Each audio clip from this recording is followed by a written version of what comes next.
psicólogo, la vida desde otra perspectiva, con Juan Pablo Arredondo. Iniciamos sesión. ¿Qué tal? Muy buenos días, chiques. Encantado de la vida de estar aquí con ustedes. Un poquito tarde, tuve algunos problemas técnicos, pero conste que no fueron de la estación maravillosa Proyectate Radio, donde transmitimos de manera remota. Fueron algunos problemas personales en mi querida computadora. Pero ya estamos aquí, como siempre, felices, muy contentos en esta nueva frase que por ahí creo que se las comentaba la semana pasada, estar ABC. ¿Qué significa estar ABC? Estar agradecido, bendecido y contento. Y así estoy, así me siento esta mañana. Muchas gracias por los saludos de Rosalba Castillo, ya estamos por aquí, muchas gracias. Estela Alvarado también, estamos ya por aquí. Y Josefina también, muy buenos días, ya estamos por aquí. Hoy vamos a hablar de un tema complejo, de un tema que para muchos pudiera parecer extraño, sobre todo para aquellos que nunca lo han experimentado, que nunca lo han sentido, pero es esta cuestión de la anestesia del corazón, o por qué de pronto puedo llegar a un punto en el que ya no siento nada por nadie ni por nada.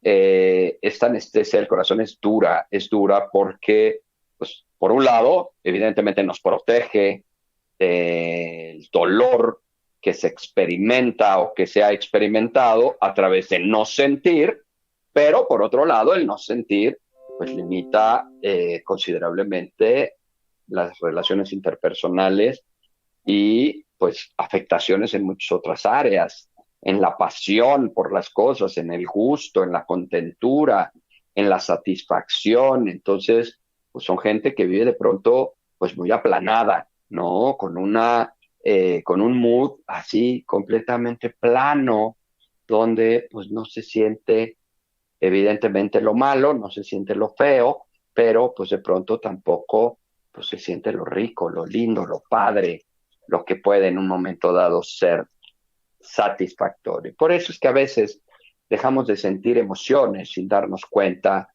y cuando lo hacemos, pues ya no recordamos a veces ni siquiera lo que era sentir. Por eso vamos a descubrir aquí por qué pasa esto, y en un momento dado también cómo volver a ser uno mismo e intentar volver a sentir. Para ello, como siempre, la frase de la semana que dice así: a veces la razón no tiene sentido. A veces hay que dejar de pensar y dejarse sentir. Y esto, pues evidentemente, haciendo alusión a esta incapacidad que de pronto se tiene, algunas personas tienen, de dejar de sentir. Y ese es el tema justamente de esta semana: la anestesia del corazón, o el hecho de ya no sentir nada por nada ni por nadie. Hace algún tiempo alguien realizó alguna consulta en el consultorio, y en la consulta pues la persona explicaba con gran preocupación que había dejado de sentir tanto las emociones positivas como las negativas, que era lo que yo les estaba diciendo. Cuando tú bloqueas las negativas porque duelen, evidentemente de golpe te llevas también las emociones positivas. Por más que la persona intentara, pues no era capaz de emocionarse prácticamente por ningún motivo, y en su lugar identificaba una gran coraza en el pecho que le impedía incluso estar bien con su pareja, con sus hijos, con su madre, con sus hermanos. Esta persona, lo que ha explicado muy bien, es a través de esta coraza, de esta protección para no sentir. Y de hecho, a veces lo que yo hago es explicarlo esto como un castillo al que le van poniendo pues murallas para protegerse, pues cada vez más altas, cada vez más gordas, cada vez más robustas. Y de esta manera, cuando la persona se quiere dar cuenta, le resulta pues de pronto imposible vislumbrar las maravillosas vistas que se pueden ver desde dentro de este Castillo, porque ya no se ven. Recuerdo hace mucho tiempo también que vino una persona, un paciente muy querido al que le mando un abrazo, que me decía que justamente él, por su chamba, por las cosas que había vivido, pues había dejado de sentir pues esta cuestión negativa del dolor que ocasionaba pues el sentirse solo, triste, abandonado, decepcionado. Y él decía, yo ya de eso estoy más allá del bien y el mal, me han lastimado mucho, he tenido muchos problemas en mi infancia y hoy lo que yo hice fue pues encontrar una manera de ya no sentir.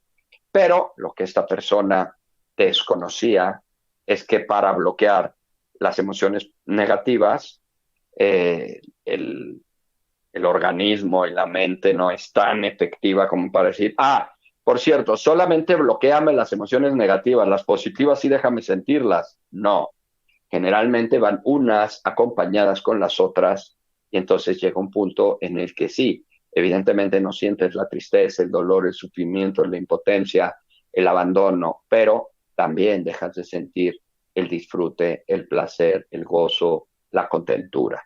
Y ese es uno de los altísimos precios que se paga por bloquear las emociones.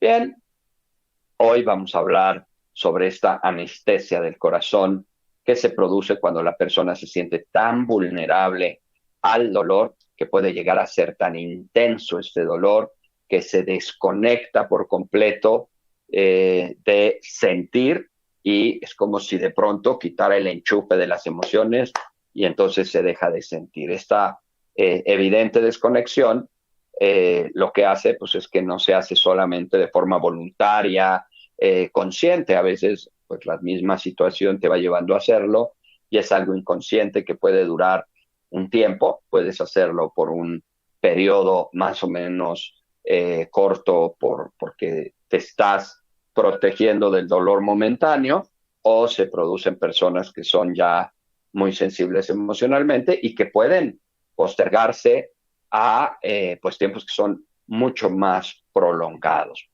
Es por eso que valdría la pena diferenciar esta anestesia a, como normalmente se le llama técnicamente, que es la anhedonía, ¿sí? Acuérdense que los hedonistas son las personas que se rigen por el principio del placer, ¿sí? Llaman hedonistas o se les conoce como hedonistas, que es el principio del placer en sí mismo. Aquí técnicamente le llamamos anhedonia, ¿sí?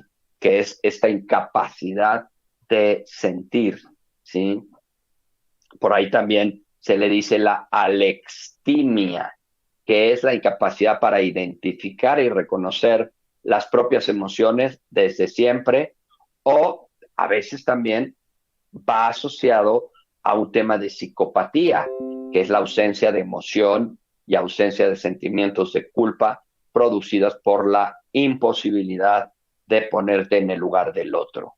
Acuérdense, hemos dicho en algún otro programa, la sociopatía es esta incapacidad para sentir por los otros, esta cuestión que impide ser empático con los demás, no se siente culpa, se utiliza solamente a los otros y un poco a diferencia de la psicopatía, que es más o menos lo mismo, pero ya la psicopatía con contenidos agresivos, contenidos de asesinatos, de muertes, de homicidios, de acuchillar, de secuestrar, ¿no? O sea, es como la sociopatía no es con instintos agresivos, con instintos de muerte, mientras que la sociopatía normalmente sí trae esto involucrado. Pero bueno, vamos a empezar haciendo una breve descripción de qué es la anhedonia, ¿sí? En realidad, la alextimia o la anhedonia se pueden confundir porque comparten rasgos. En ambos hay una dificultad para identificar y para reconocer las propias emociones. En ambas, las dos tienen eso en común. La diferencia radica en el hecho de que una persona con alextimia nunca ha sido capaz de reconocerlas ni experimentarlas, mientras que una persona con anedonia sí que las ha podido identificar, las ha podido experimentar y tras un momento puntual, específico, algo que lo detonó, un dolor, una pérdida, una infidelidad y demás, pues puede ser que ha dejado de sentir, pero que son cuestiones que están muy claramente identificadas. Entonces, bueno, la alexitimia, perdón, es que bueno, hasta el nombre está complicado. Alexitimia es gente que nunca ha sentido, ¿no? Es un trastorno terrible. Yo por ahí en un hospital psiquiátrico, en alguna de las prácticas, conocí a alguien que nunca había sentido. No siente, no tiene conexión con las emociones. Por ahí hay algún documental y hay por ahí también alguna película que no recuerdo su nombre, que también habla de este caso de una chava que no sentía, que no tenía sentimientos literalmente de nada, ni de tristeza, coraje, enojo, tristeza, nada, estaba completamente sin sentimientos. Mientras que la anedonia es simplemente anhedonía, creo que sería correcto, sí, ha habido un sentimiento, se reconocen los sentimientos, los han sentido, pero por alguna situación en particular se deja de sentir. Por tanto, la anhedonía es una defensa de nuestro cerebro que nos previene del malestar, nos previene del sentirnos mal, pero del mismo modo nos impide sentir las emociones positivas.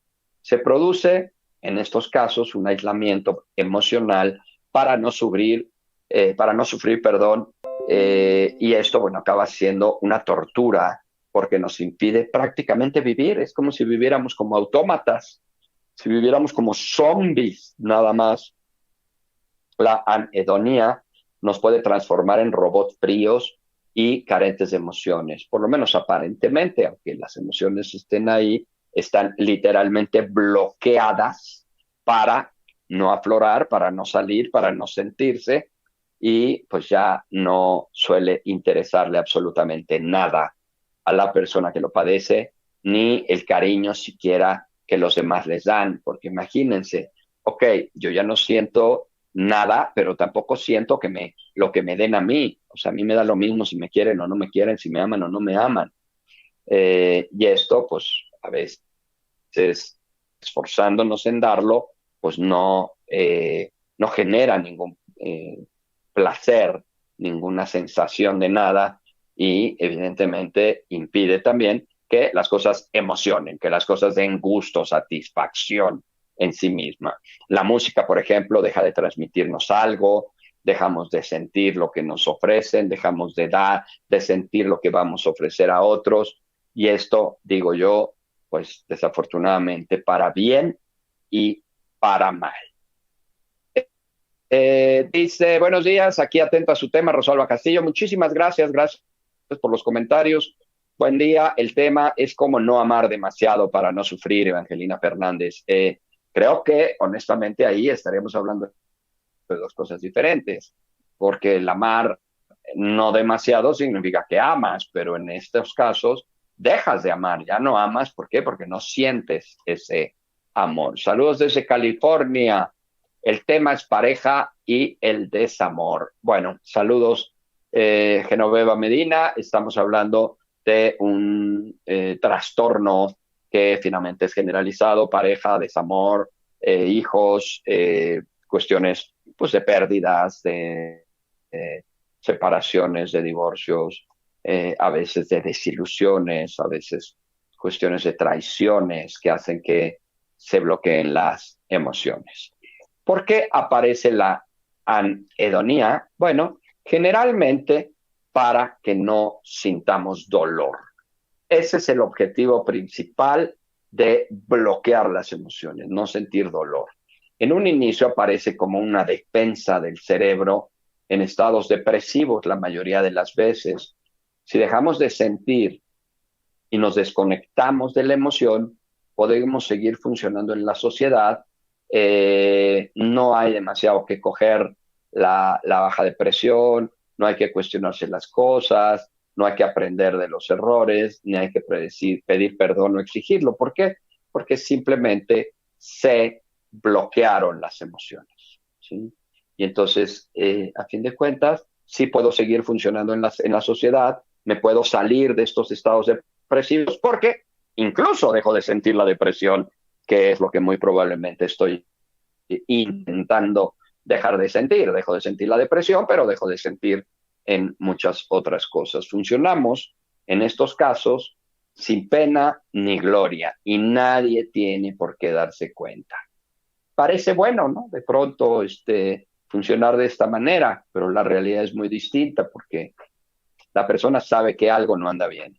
Generalmente está preocupada porque ya no siente nada, pero a veces no sabe ni dónde está el origen realmente de ese malestar.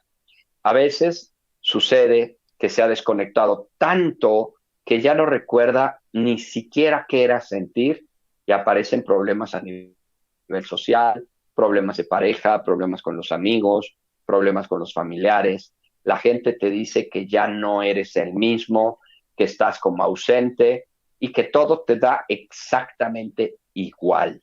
No sé si ustedes por ahí, en algunos casos, pudieran haber tenido un adolescente que puede entrar en estos estados de anhedonía, en donde llega un punto en el que ya no siente nada y no quiere nada y todo les da igual y todo les da lo mismo. Son lapsos que se pueden dar incluso dentro de la misma adolescencia, pero que digamos, el contenido general es más o menos en este mismo nivel, ¿no? Eh, la gente, insisto, te dice que ya no eres el mismo y pues en realidad es más o menos cierto porque no eres en realidad el mismo. Antes no te daba todo igual, pero ahora pues todo te da igual. Se produce realmente una lucha interna que pues a veces si la persona se empieza a ser consciente, pues quiere seguir sintiendo, pero ya no puede. Tiene una incapacidad para hacerlo. Por más a veces que lo intentan, pues ya no pueden sentir las emociones positivas. Y este mecanismo de defensa funciona como una especie de quimioterapia, de la misma forma que mata las células cancerígenas, mata también ocasionalmente las células vivas, las células sanas, que esto es una de las grandes cosas que a veces tiene la quimioterapia. Y lo mismo sucede con la anhedonía. Se deja de sentir dolor, pero también el placer, se deja de sentir tristeza, pero también la alegría. Y bueno, ¿qué puedes hacer en un momento dado para volver a sentir? Bueno, este camino realmente es muy difícil hacerlo sin la ayuda de un profesional de la psicoterapia. Realmente es un proceso terapéutico que busca la raíz del problema y se trabaja ese bloqueo y como se dice, pues se sacan las capas que hay en el fondo para ir llegando a la parte más profunda de la conflictiva, ¿no? En esta analogía que a veces se hace de la cebolla, ¿no? Que vas quitando las capas de la cebolla hasta llegar al centro de la cebolla. Aún así, hay algunos pasos que puedes seguir para volver a intentar sentir.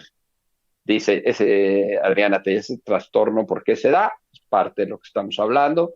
Es por un dolor fuerte, por una depresión, por algo que realmente se siente tan fuerte que prefiero bloquearlo y dejarlo de sentir. Bueno, ¿cómo podemos seguir algunos pasos para volver a sentir?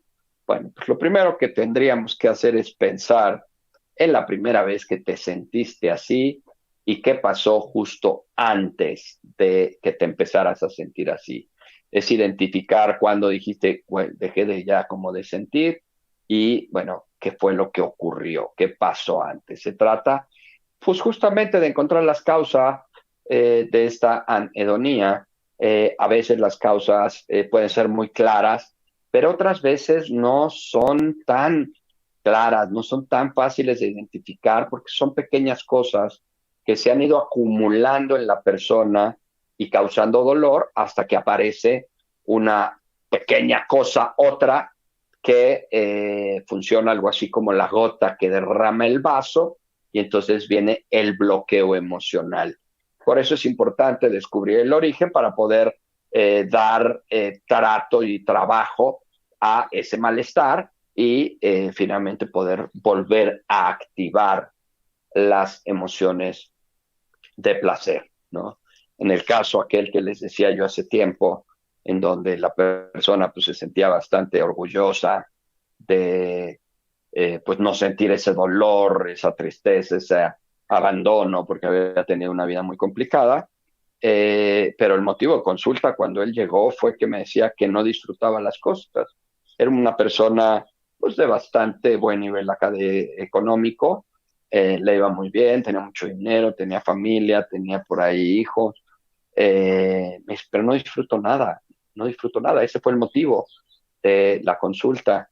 Ya, obviamente, después de rascarle, bueno, pues encontramos que el problema no era que no disfrutara lo que disfrutaba, lo que más bien que no disfrutara aquello que no podía disfrutar, sino que estaba bloqueando emociones negativas. Y esto a veces es algo muy complicado. Por eso muchas de las veces se requiere de un proceso terapéutico y explico por qué. Lo explico a través de una analogía muy asquerosa, si me lo permiten, voy a hacer una pequeña analogía muy feíta, pero bueno, es la forma en la que lo explico. Imaginemos que tenemos una cloaca llena de mierda, ¿sí? Mierda tiene la cloaca. La persona que tiene estos trastornos lo que hacen, hágase de cuenta, es poner una losa de cemento y luego sellarla, ¿no? Entonces, pues dejo de ver la mierda y dejo de sentir y dejo de vivir ese malestar. Claro, eso me afecta para el disfrute, me afecta para gozar, me afecta para sentir esta contentura. Muchas veces, ¿qué es de lo que se tiene que hacer? Pues tenemos que destapar esa cloaca y sacar toda la mierda que hay en esa cloaca para que podamos finalmente empezar a tener la posibilidad, en mis analogías, de que esa cloaca llena de mierda se pueda convertir en una alberca, se pueda convertir en una fuente, se pueda convertir en un jacuzzi, se pueda convertir en una cisterna para tener agua potable, en fin, pero si nosotros la mantenemos pues llena de mierda, pues así se quedará. Y cuando esta losa que esté por encima pues deje salir parte de los gases, pues lo que voy a seguir es pues oliendo todo eso que había allá abajo. Por eso, lo que en términos terapéuticos normalmente se tiene que hacer es abrir la cloaca, lo cual es horrible para la persona que está bloqueando el dolor sobre eso que le está provocando ese dolor, pero bueno, hay que abrir la cloaca, limpiar ese dolor, limpiar esa mierda y entonces poder empezar a disfrutar las cosas porque eso ya no está ahí. Y esto es un poco el procedimiento a través del cual se maneja estas cosas. Cuando tú detectas finalmente el origen y ya puedes entender los malestares, pues puedes empezar realmente a elaborar, a procesar tu propio pasado. Por eso, pues es importante que digieras lo que se hizo y que pareciera como un mecanismo de defensa para superar el obstáculo y aprender a vivir el presente con lo que sucedió y cómo sucedió, no solo bloqueándolo, sino también aprendiendo a vivir con él sin que duela, porque no necesariamente algo que te dolió te tiene que doler toda tu vida. Por eso, pues hay que diseñar estrategias justo para trabajar de manera clara y directa la resiliencia. ¿Se acuerdan? Hemos hablado mucho de la resiliencia, que es esta capacidad para sobreponerte a la adversidad, para pararte de los golpes que la vida te dio. Y es claro que en la anhedonía, uno de los elementos más importantes para salir adelante de ese y de cualquier otro problema, pues finalmente va a ser la parte de la resiliencia, una resiliencia que todos tenemos y que muchos dicen es que yo no soy tan resiliente. Y sí, efectivamente la persona puede tener razón de no ser tan resiliente. Pero a mí asocio la resiliencia con una frase que me parece que embona maravillosamente con la resiliencia, así de maneras magistrales, porque me dicen, es que yo conozco gente que es muy resiliente y yo no lo soy tanto.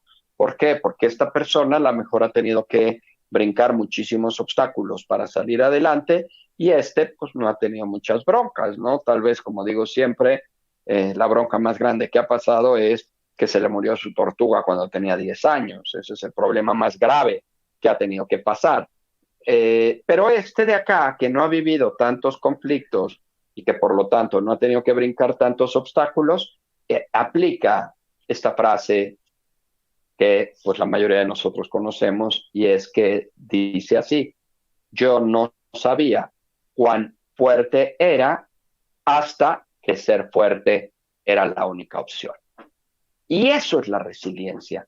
Justamente me parece que explica maravillosamente la resiliencia esta frase. ¿Por qué? Porque a fin de cuentas no sabemos qué tan fuertes somos hasta que la fuerza interna necesaria para seguir adelante tiene que aplicar. Y entonces no sabía yo qué tan fuerte era hasta que ser fuerte era la única alternativa. Y esto nos habla bastante bien justo de la resiliencia necesaria para salir adelante. Y es claro que en estos trastornos de anestesia emocional, la resiliencia, es decir, la capacidad para sobreponerte, actuó en un sentido defensivo para poder seguir adelante, para poderte parar de este asunto, pero en ese caso, esa estrategia resiliente viene acompañada de precios muy elevados, de precios muy caros, por seguir adelante sin sentir. Cuando, pues evidentemente, una de las cosas que deberíamos de lograr es seguir adelante también sintiendo, o sea, con sentimientos. Los negativos, bueno, pues habrá que hacerlos a un lado, los positivos habrá que alimentarse de esto. Y esto yo lo suelo explicar de una forma muy simple, pero que me gusta mucho. La diferencia normalmente entre una persona sana emocionalmente y una persona que no lo es tanto es su foco de atención. Es decir, la persona sana emocionalmente voltea a ver lo bueno que tiene en la vida, lo crece, se lo come, se alimenta y lo malo lo minimiza. La persona que no es sana emocionalmente voltea a ver lo malo que tiene, lo crece, se lo come, se intoxica, se contamina y lo bueno lo minimiza.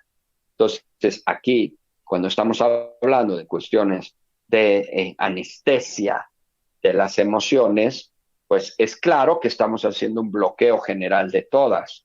Pero, ¿qué pasa si yo reactivo el sentir? Es obvio que me va a destapar las emociones negativas, que son las que evidentemente quería yo evitar, las que no quiero sentir, pero llevándose entre las patas las que sí quiero sentir. Entonces, ¿cuál sería aquí el mecanismo? Sí tengo que voltear a ver lo que me provocó esta anestesia emocional para poderlo digerir, para poderlo manejar, pero para poderle dar cabida a las emociones positivas. Una vez que le doy cabida a las emociones positivas, puedo switchar el asunto para que en lugar de focalizarme sobre lo malo me focalice sobre lo placentero, lo satisfactorio, lo que me genera placer, ¿no? Como estar con mi mamá o con mis hijos o con la esposa o con la novia, que me haga sentir bien eso, que dicho sea de paso, va completamente vinculado a un tema de inteligencia emocional. ¿Por qué? Porque acuérdense que la inteligencia emocional es, sí, la capacidad para identificar, reconocer, manejar mis emociones, que le llamo yo normalmente gestionar las emociones de una manera sana, de una manera productiva, de una manera adecuada, en beneficio mío y de los demás. Es decir, es saber qué hacer con las emociones para que las emociones jueguen a mi favor, no en mi contra.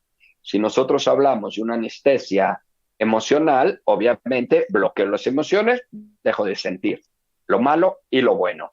Empiezo a sentir, voy a sentir lo malo, pero dándole acceso a lo bueno, y hacia lo malo y lo bueno, yo tengo que terminar sabiendo qué voy a hacer con estas emociones para que sean de manera productiva, sana, adecuada, a mi favor y a favor de los demás. Entonces, a fin de cuentas, implica necesariamente un manejo emocional adecuado. Dice por aquí Adriana Telles, este trastorno, ¿por qué se da? Ya lo estuvimos explicando. Tomasita Roldán, le saludo desde Los Ángeles, California. Gracias, qué padre, es la primera vez que descubro su estación. Es psicólogo, buenos días, Tomasita Roldán. Sí, soy psicólogo, soy terapeuta, tengo más de 34 años de experiencia trabajando con niños, adolescentes, adultos, parejas, familias, con muchas especialidades en adicciones, en TDA, en depresión, en muchas otras cosas. Y bueno, Tomasita, lo he comentado muchas veces, amo Los Ángeles, California, para mí representa algo muy, muy, muy cercano emocionalmente. Mis hijos vivieron allá muchos años, mi hija actualmente vive en Los Ángeles, entonces para mí Los Ángeles de verdad que es un lugar que amo, Disneylandia lo amo. Gracias por escucharnos. Ojalá no sea la última vez que nos escuches, Tomasita, por aquí estamos. Dice, buenos días, ¿cómo despegarse sin anestesia? Desapegarse, perdón, sin anestesia, dice Hilda García. Híjole, es que aquí, Hilda, la verdad, Hilda además así se llamaba mi mamá y así se llama mi hermana, por si no lo sabían. Me estás hablando de dos cosas distintas. El desapego, por ahí tenemos hace un par de programas, hablamos de apegos y desapegos. Si quieres, Hilda, regrésate un poquito a los programas anteriores, creo que es 1 o 2 programas hacia atrás.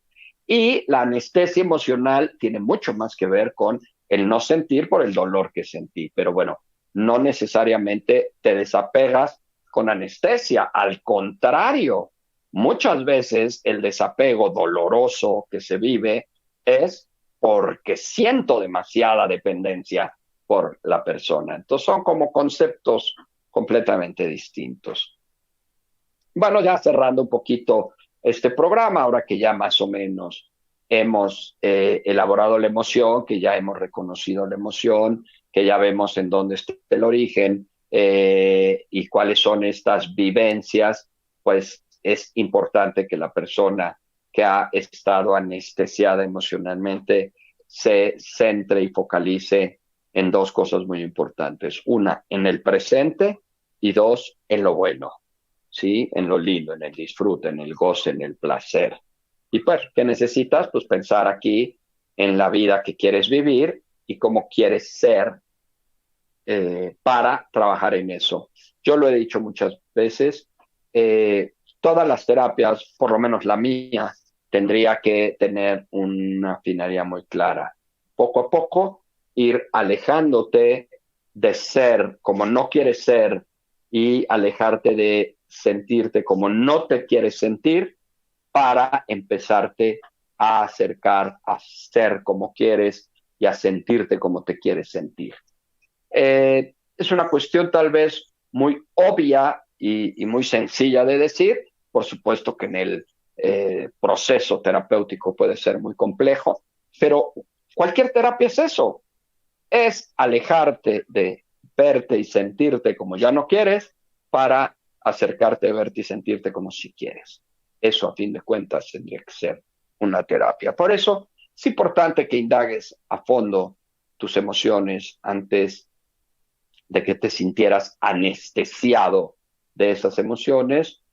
Cuando te sentías así, pues más o menos qué etiquetas le ponías a esas emociones, qué conductas hacías cuando te sentías alegre, triste, enfadado y cómo conectabas con esas emociones para literalmente empezar a activar recuerdos que estén asociados y conectados a emociones.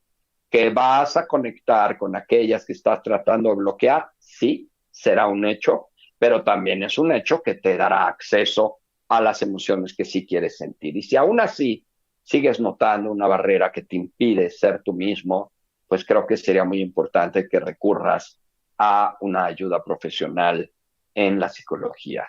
Obviamente, los terapeutas pues tenemos las herramientas para ahondar y ayudarte en esta difícil tarea de volver a sentir, porque bueno, finalmente eso es lo que se trataría, que identifiques por qué, de dónde viene, cómo hacer, pero también cómo puedes tú volver a sentir. Eh, Obviamente, una de las cosas más importantes que tienes que hacer, pues es no renunciar a ser tú mismo, ¿sí? A veces nos dejamos de nosotros, a veces nos abandonamos nosotros mismos con tal de no sentir, con tal de no tener el dolor, pero pues hay un abandono a nosotros hacia el disfrute, hacia la alegría de vivir, hacia lo que implican pues estos grandes placeres de la vida, que no solamente está en la comida, en la bebida, en hacer el amor, en pues tal vez tener algún tipo de viaje afortunado, sino también simplemente en los vínculos emocionales, simplemente en comer, cenar, desayunar en familia, poderte acostar en la cama con tu pareja, empiernarse y platicar hasta quedarse dormidos, lo que implica un amanecer, lo que implican los pájaros, lo que implica la vida en general, ¿no? Un buen paisaje, etcétera, etcétera, ¿no? Que son parte de las cosas que evidentemente se bloquean cuando este tipo de situaciones se dan. Por eso, si por ahí traes algún tipo de trastorno en ese sentido, puede ser que no esté a todo lo que da, pero ya empiezas a sentir que puedas ya no experimentar tantas emociones, bueno, pues comienza a revisarte primero y segundo, pues si no es así, pues entonces sería importante que buscaras ayuda. Entonces, bueno, pues esto es la anhedonía, esta anestesia de las emociones. Y como siempre lo digo, lo más importante para nosotros en este programa es pues llegar a la mayor cantidad de personas posibles para aportar, aunque sea un pequeñito granito de arena en la vida de alguien. Si este programa le puede servir a alguien para, pues, no sé, simbrarlo un poco, moverlo un poco, simplemente para buscar ayuda, para entender lo que tiene y empezar a trabajar en ello, créanme que este programa ya cumplió su cometido. Esa es la idea. Por supuesto que si nos sigues en nuestras redes sociales, en la estación Proyectate Radio en sus diferentes plataformas, Facebook, Tuning, YouTube y por supuesto Internet, encantado de la vida. O por el contrario, pues buscarme a mí en mis propias redes sociales, psicólogo Juan Pablo Arredondo, en YouTube, en Tuning, no, perdón, en Facebook y ahora mucho más recientemente, que me encanta estar ahí, en Spotify. Yo soy Juan Pablo Arredondo, soy tu psicólogo y estoy encantado de la vida de estar contigo. Nos vemos dentro de 15 días. Ahora sí puedo anticipar con toda claridad que la próxima semana no voy a estar, voy a salir de viaje. Si les interesa, es mi cumpleaños el día domingo y me voy a ir de vacaciones. Entonces, yo los vería hasta dentro de 15 días en vivo, pero bueno, pues no, sin pensar mucho en ustedes y mandándoles un UGA, es decir, un gran abrazo. Hasta pronto.